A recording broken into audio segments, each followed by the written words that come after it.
السلام علیکم، میں ہوں نائرہ نذیر۔ آج پھر میرے ساتھ موجود ہیں سینئر جرنلسٹ کالم نگار میاں حبیب اللہ صاحب۔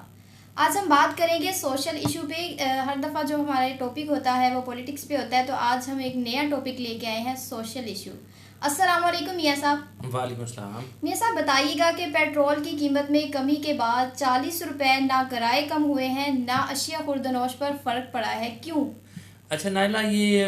بہت اچھا سوال اور اچھا آپ نے ایک ایشوز جو ہے وہ عوام کے سامنے رکھا ہے کہ 40 روپے ایک اچھی خاصی اماؤنٹ ہے فی لیٹر کم ہونا، بلکہ پہلے تو 5-10 روپے سے زیادہ 12 روپے سے کم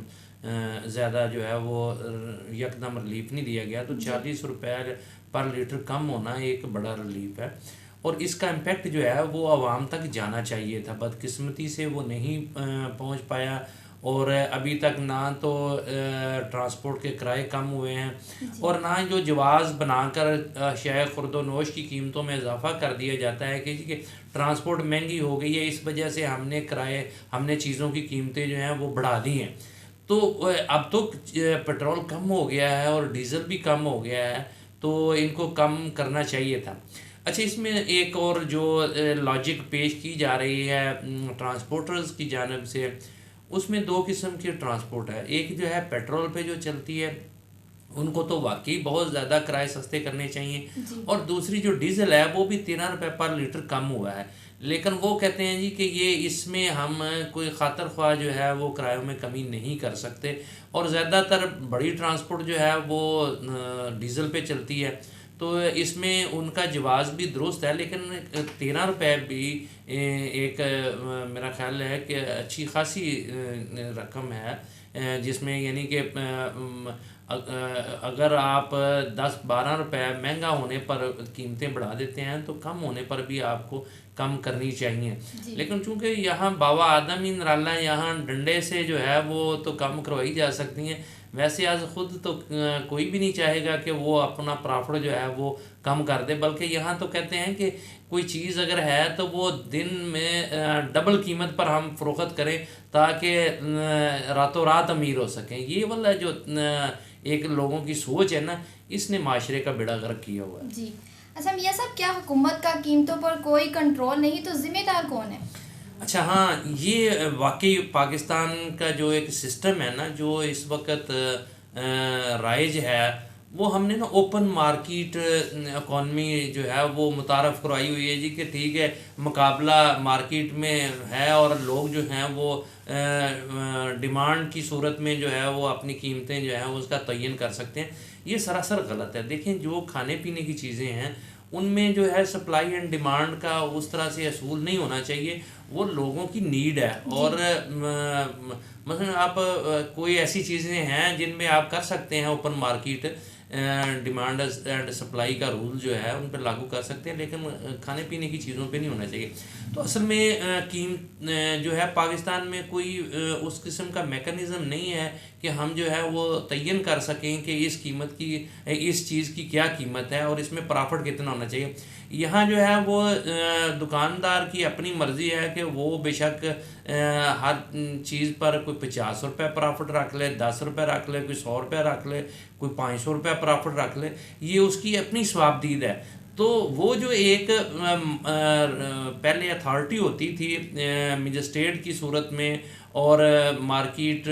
پر ایک مانیٹرنگ ہوتی تھی، وہ سسٹم خیر کسی نہ کسی صورت میں ابھی بھی ہے، اس کی لسٹیں بھی جاری ہوتی ہیں، پرائس لسٹ بھی جاری ہوتی ہے، پرائس کنٹرول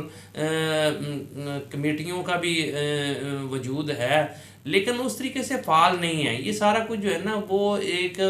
خانہ پوری کے طور پر ہی ہوتا ہے، اور اصل میں پاکستان میں جو ہے نا قیمتوں پر کسی کا کوئی کنٹرول نہیں، بلکہ سب سے زیادہ مجھے جو اچنبے کی بات لگتی ہے کہ اگر کوئی صنعت کار کوئی بھی پروڈکٹری یونٹ لگا لیتا ہے تو وہ اپنی پروڈکشن کی قیمت کا تعین خود کرتا ہے۔ اچھا، اس میں کیا چیز استعمال ہوئی ہے، اس کی کیا لاگت ہے، اور اس کے بعد اس نے اپنا پرافٹ کتنا رکھا ہے، اس کو کوئی دیکھنے والا نہیں ہے۔ تو بنیادی طور پر تو یہاں سے ہی کام خراب ہونا شروع ہو جاتا ہے کہ 5 روپے اگر ایک چیز کی لاگت آ رہی ہے تو آپ اس کی قیمت 200 روپے رکھ رہے ہیں، تو یہ کسی طریقے سے بھی جو ہے وہ انصاف نہیں ہے، عوام کی جیبوں پر ڈاکہ ہے۔ اچھا پھر چونکہ یہاں لوٹ مار کا نظام ایک قائم ہے تو کوئی بھی جو ہے وہ اپنی قیمت کم کرنے کے لیے تیار نہیں ہوتا۔ جو ہم جس کو مہذب معاشروں کا کانسیپٹ لے کے آئے تھے نا کہ وہاں رولز یہ ہے کہ سپلائی اینڈ ڈیمانڈ کے مطابق جو ہے وہ قیمتوں کا تعین ہوتا ہے، یا اوپن مارکیٹ میں مقابلہ بازی کی وجہ سے قیمتوں کا تعین ہوتا ہے، وہ پاکستان میں جو ہے وہ افیکٹ نہیں ہو رہا، وہ کسی صورت میں بھی اس سے قیمتیں کم نہیں ہوں گی۔ تو یہاں تو جو ہے وہ ایک مضبوط نظام قائم ہونا چاہیے انتظامیہ کی جانب سے، اور اس پر بڑی سختی سے عمل درآمد ہونا چاہیے۔ یہ نہیں کہ 1000 روپیہ جیب میں ڈال کر آپ پھر کھلی چھٹی دے دیں کہ اچھا جس طرح مرضی آپ جن مرضی قیمتوں پر اپنی اشیاء جو ہے وہ آپ فروخت کریں۔ جی میاں صاحب، پاکستان میں قیمتوں کو کیسے کنٹرول کیا جا سکتا ہے؟ کیا اس میں کوئی منافع کی حد ہے؟ ہاں، یہ بھی کہ جیسے میں نے پہلے کہا کہ اس میں منافع کی شرح تو کوئی بھی متعین نہیں کرتا، تو اصولی طور پر تو ہونا یہ چاہیے کہ کسان اگر اپنی پروڈکٹ جو ہے وہ کھیت سے لے کر منڈی میں جاتا ہے تو اس کی قیمت کا بھی ایک تعین ہونا چاہیے، کوالٹی کا بھی اور قیمت کا بھی، تاکہ وہ اس کو مڈل مین نہ کھا جائے، اور مڈل مین کی جو ہے وہ کمیشن کا بھی ایک کسی شرح سے اس کا بھی تعین ہونا چاہیے، جو کہ پاکستان میں نہیں ہے۔ اچھا پھر اس کے بعد آڑتی کی